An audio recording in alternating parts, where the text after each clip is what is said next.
Hello everyone, আমি দেবলীনা সিংহ রায়, institute of net studies অর্থাৎ আইএনএসে আমি একজন ফ্যাকাল্টি এবং ফাউন্ডিং মেম্বার। আমি আমার সকল ছাত্রছাত্রীদের এবং তাদেরকেও যারা এবছর জুন সার্কেলের নেটের জন্য অ্যাপিয়ার করছো তাদের সকলকে অনেক শুভেচ্ছা জানাই। এবং যেহেতু পরীক্ষা এসেই গেল, সকলেই নিশ্চয়ই খুব ভালো প্রিপারেশন নিয়েছো। তো লাস্ট মোমেন্টে আমি কিছু টিপস দিতে চাই আমার বিষয় নিয়ে। আমার বিষয় মিউজিক। তো মিউজিকের কোন বিষয়গুলো একদম যে 10টা বিষয় যেগুলোর উপর আমাদের খুব ভালো করে ফোকাস রাখতে হবে যাতে লাস্ট মোমেন্টের প্রিপারেশনে সেটা কোনোভাবেই বাদ না পড়ে যায়, সেই 10টা টপিক নিয়ে আমি ছোট্ট করে একটুখানি সকলের সাথে সেই 10টা টপিক একটু ভাগ করে নিতে চাই। একদম ফার্স্টে যে বিষয়টা রেখেছি সেটা হচ্ছে ঘরানাজ। ঘরানাজ অর্থাৎ ভোকাল ঘরানা, ধ্রুপদ, তবলা, সেতার এবং অন্যান্য যে সমস্ত ইনস্ট্রুমেন্টাল ঘরানাজ আমরা পাচ্ছি সেই সমস্ত ঘরানাগুলোকে পড়তে হবে। ঘরানার ফাউন্ডার্স কারা সেটা জানতে হবে, ঘরানার বৈশিষ্ট্যগুলো জানতে হবে, প্রত্যেক এমিনেন্ট শিল্পী তারা কে কোন ঘরানা থেকে বিলং করছেন সেটা জানতে হবে। তার সাথে গুরু এবং শিষ্য সেটাও কিন্তু আমাদেরকে এই ঘরানা যখন পড়বো সেগুলো মাথায় রাখতে হবে। তার সাথে এই ঘরানা সিস্টেমে আমরা দেখেছি যে অনেক সময় আমরা এখানে মানে একজন পিতা পুত্র এই সম্পর্ক পাচ্ছি বা মা এবং মেয়ে এই সম্পর্ক পাচ্ছি। তো এই যে রিলেশনশিপটা, ব্লাড রিলেশনসগুলো যেগুলো আছে ঘরানার মধ্যে, ফাদার সন অথবা ডটার অ্যান্ড মাদার, সেই রিলেশনগুলো কিন্তু মাথায় রাখতে হবে। এবার সেকেন্ড টপিকে যাব, সেটা হচ্ছে রাগ রাগিনী। রাগ রাগিনীর থেকে নতুন করে কিছু বলার নেই, এভরিথিং সবকিছুই পড়তে হবে। প্রথমত হচ্ছে যে আমাদের ভারতীয় যে রাগ রাগিনীর যে ক্রমবিবর্তন সেটা ফার্স্ট অফ অল আমাদের জানতেই হবে। সেকেন্ডলি বিভিন্ন রাগ রাগিনী যেগুলো এখন প্রচলিত আছে 30 থেকে 40টা কি 50টা রাগ, তাদের আমাদের রাগের যে আমরা যেটা বলি রাগ পরিচয়, সেইটাকে আমাদের রাগ লক্ষণ যেটা বর্তমানের বা যেটা আমরা জানি যে একটা আধুনিক লক্ষণ যেগুলো আমরা পড়ি 10টা লক্ষণ, সেই 10টা লক্ষণ পড়তে হবে। এবং রাগের যে সমপ্রকৃতিক রাগগুলোর মধ্যে যে তুলনা সেগুলো পড়তে হবে। এবং অবশ্যই রাগের একটু চেষ্টা করো সকলে কিছু কিছু বন্দিশ মাথায় মনে করে নিয়ে যাওয়ার, যাতে সেই বন্দিশ অনুযায়ী তোমাদের যদি কোনো প্রশ্ন আসে রাগ থেকে, সেই রাগের যাতে বন্দিশ তোমরা গেয়ে একটুখানি সুরটা অ্যাটলিস্ট রাগের তোমাদের মনে পড়ে যায় এবং আরোহণ অবরোহণ নিয়ে কোনো সমস্যা না হয়। আচ্ছা, এরপরে আমি আসবো আমার থার্ড টপিকে। থার্ড টপিক হচ্ছে টেকনিক্যাল টার্মিনোলজিস, যেগুলোকে আমরা বলি, যার মধ্যে নাচ, শ্রুতি, গ্রাম, স্বর, মূর্ছনা, গমক, তান, অলংকার, এরকম বিবিধ যে টার্মিনোলজিস যেগুলো আছে সেই টার্মিনোলজিস সম্পর্কে কিন্তু একটু ডিটেলেই পড়ে যেও।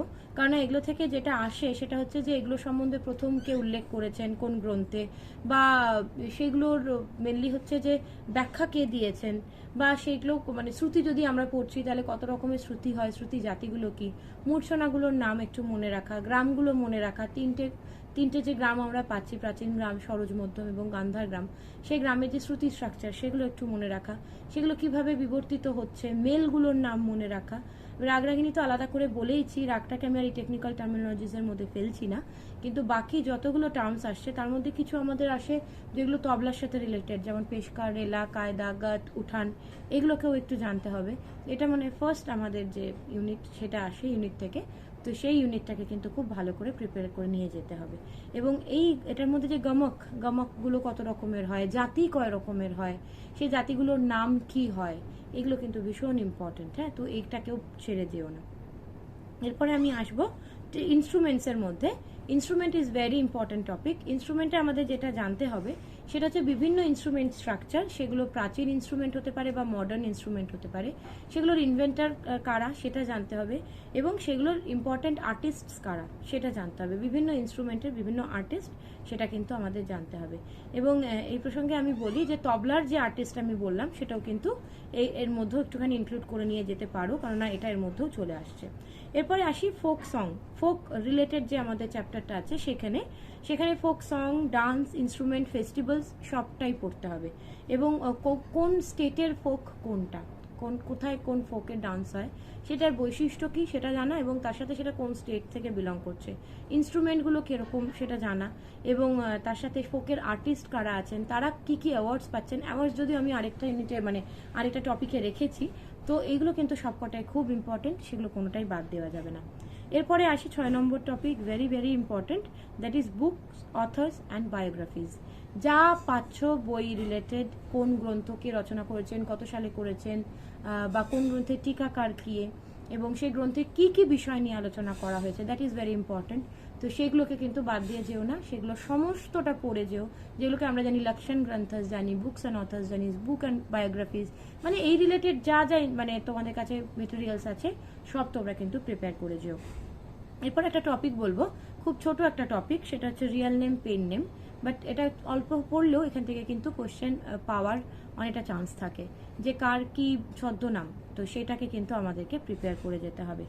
আচ্ছা, এরপরে আমি যেখানে আসছি সেটা হচ্ছে নর্থ ইন্ডিয়ান এবং সাউথ ইন্ডিয়ান হিসেবে। সেখানে আমাদেরকে জানতে হবে যে নর্থ ইন্ডিয়ান যে মিউজিক্যাল স্ট্রাকচার্সগুলো, ফর্মসগুলো, সেগুলো তো আমি পরে আলোচনা করতামই, সেগুলোকে পড়তে হবে যে নর্থ ইন্ডিয়ান ফর্মসগুলো কী কী, বা সেমি ক্লাসিক্যাল ফর্মসগুলো কী কী। তার সাথে সাউথ ইন্ডিয়াতে কী কী ধরনের মিউজিক্যাল যে ফর্মস বা কম্পোজিশনস, যেমন কৃতি হতে পারে, হ্যাঁ, বা তিল্লানা হতে পারে, এরকম আরও যা যা আছে সেই সমস্তটা একটু পড়ে যাওয়া। সেগুলো কটা, সেগুলোর মধ্যে পল্লবী থাকছে, অনুপল্লবী, চরণম কী থাকছে, বা কারা সেগুলো তৈরি করছেন। এবং এখানে কিন্তু ওই বুকস অ্যান্ড বায়োগ্রাফিজের মধ্যে আমি আলাদা করে একবার উল্লেখ করতে চাই, সাউথ ইন্ডিয়ান অথার্স যারা আছেন বা সাউথ ইন্ডিয়ান যারা মিউজিকোলজিস্টস আছেন, মিউজিশিয়ানস আছেন, তাদের সম্বন্ধে কিন্তু পড়ে যাও। তো ফিরে আসি নর্থ ইন্ডিয়ান এবং সাউথ ইন্ডিয়ান নোটসের মধ্যে, সেখানে ফর্মসগুলো পড়তে হবে। রাগের যে নামগুলো আমরা পাচ্ছি, যে মানে যে রাগটা সাউথ ইন্ডিয়াতে কী নাম, সেটাই নর্থ ইন্ডিয়াতে কী নাম সেটা, এবং তার সাথে হচ্ছে তালগুলো, যে সাউথ ইন্ডিয়ান তাল is very important, North Indian তালও খুব ইম্পর্টেন্ট। তাল ভালো করে পড়ে যেও, যে দেশি তাল এবং তার সাথে প্রাচীন গন্ধর্ব মার্গ তাল, তার সাথে কীর্তনাঙ্গীয় তাল, সেগুলো কিন্তু পড়তে হবে। আর এর সাথে আরেকটা টপিক বলতে চাই, সেটা হচ্ছে যে আমাদের যে নর্থ ইন্ডিয়ান তাল, সেটাও কিন্তু খুব ভালো করে পড়ে যাওয়ার দরকার আছে। তালের যে কোন মাত্রা, কটা মাত্রা, কটা বিভাগ, বা তার ছন্দটা কী, বা তার বোলটা কী, এগুলো কিন্তু পড়ে যাওয়ার দরকার আছে। তো নর্থ ইন্ডিয়ান এবং সাউথ ইন্ডিয়ান বললাম, নটস, রাগাস এবং তালাস, তার সাথে কম্পোজার্স যারা আছেন তাদের লাইফ স্কেচ পড়ে যাওয়া। এরপরে আসি অ্যাওয়ার্ডসে। অ্যাওয়ার্ডসের মধ্যে হচ্ছে পদ্মশ্রী, পদ্মভূষণ, পদ্মবিভূষণ, ভারতরত্ন, গ্র্যামি, সঙ্গীত নাটক, দাদা সাহেব ফালকে। দাদা সাহেব ফালকে যেমন মিউজিক নয়, ওটা তো ফিল্ম রিলেটেড, কিন্তু তার সাথে মিউজিকে ওইখানে কারা কারা পাচ্ছেন, সিঙ্গার্স কারা পাচ্ছেন, কম্পোজার্স কারা পাচ্ছেন, সেগুলো কিন্তু পড়ে যেতে হবে। এরপর একটা ওভারঅল টপিক কয়েকটা বলে দিই, সেটা হচ্ছে এস্থেটিক্সের মধ্যে যেমন আমরা রসা পাচ্ছি, 64 কালার্স পাচ্ছি, কোনটা কোনটা স্থায়ী ভাব রসের, কোনটা সঞ্চারী ভাব, বা কটা রস নিয়ে আলোচনা করা হচ্ছে, কীর্তনাঙ্গীয় যে রসগুলো সেগুলো কি কি, সেইগুলো সবটা পড়া। তার সাথে মিউজিক্যাল ফর্মস আমি আগেই বললাম, যে ধ্রুপদ, মানে একদম যদি আমরা মিউজিক্যাল যে এরাসটা দেখি, তো প্রথমে আদিম যুগে বা প্রিমিটিভ মিউজিক, তারপরে বেদিক মিউজিক, তারপরে গান্ধর্ব এখন, এবং তার সাথে সাথে দেশীও চলছে। দেশির মধ্যে যেগুলো মার্গ দেশি, মানে যেগুলো হচ্ছে অভিজাত দেশি এবং লৌকিক দেশি, তো সেই সমস্তটাই কিন্তু ভালো করে পড়তে হবে। তো এই কটা টপিকই আমি বললাম, এর বাইরে আরও অনেক অনেক বিষয় আছে যেগুলোকে পড়ে যাওয়াটা খুব দরকার। এইগুলোকে বেসিক, এগুলোকে খুব ভালো করে পড়ো সবাই, আর বেশি দিন সময় নেই। সকলকে বলবো খুব ভালো করে পরীক্ষা দাও, মাথা ঠান্ডা রেখে পরীক্ষা দেবে, কারণ যেটা খুব বেশি সমস্যা হয় পরীক্ষার সময়, এবার তো তোমাদের আবার পুরনো ওয়েমার শিটের যে টেকনিক সেটা ফেরত এসছে, সেই প্রসেসে কিন্তু ভুল হওয়ার চান্স থাকে। আমরা একটা খুব তাড়াহুড়োয় একটা ওয়েমারে সিলেক্ট করে দিলাম, সেটা কিন্তু পরে আর চেঞ্জ করার জায়গা আমরা পাই না। তো সেই জন্য বলবো সকলে খুব কনসেন্ট্রেট করে ঠিক উত্তরটাই টিক করবে, ভুল উত্তর টিক করো না। এবং আরেকটা টপিক আমার এখন এটা বলতে বলতে মনে পড়ছে এই মুহূর্তে, সেটা হলো যে আমরা একটা অঙ্ক করি, যে বিভিন্ন ইকুয়েশনসগুলো, যে তারের দৈর্ঘ্যের অঙ্ক, বা সায়ের মান যদি এটা হয় তাহলে রের মান কত হবে, বা মন্দ্র মধ্য তার সপ্তকের, এই যে ইকুয়েশনসগুলো থাকে, স্বরের ফ্রিকোয়েন্সি কত হতে পারে, বা তারের দৈর্ঘ্য কত হতে পারে, এটাও কিন্তু খুব ইম্পর্টেন্ট। এটা করা থাকলে কিন্তু এখান থেকে একদম মানে পুরো সঠিক নাম্বারটা পাওয়ার একটা চান্স থাকে। তো এই টপিকগুলো সবাই খুব ভালো করে পড়ে যেও। অল দ্য বেস্ট সকলের জন্য, খুব ভালো হোক এক্সামিনেশন।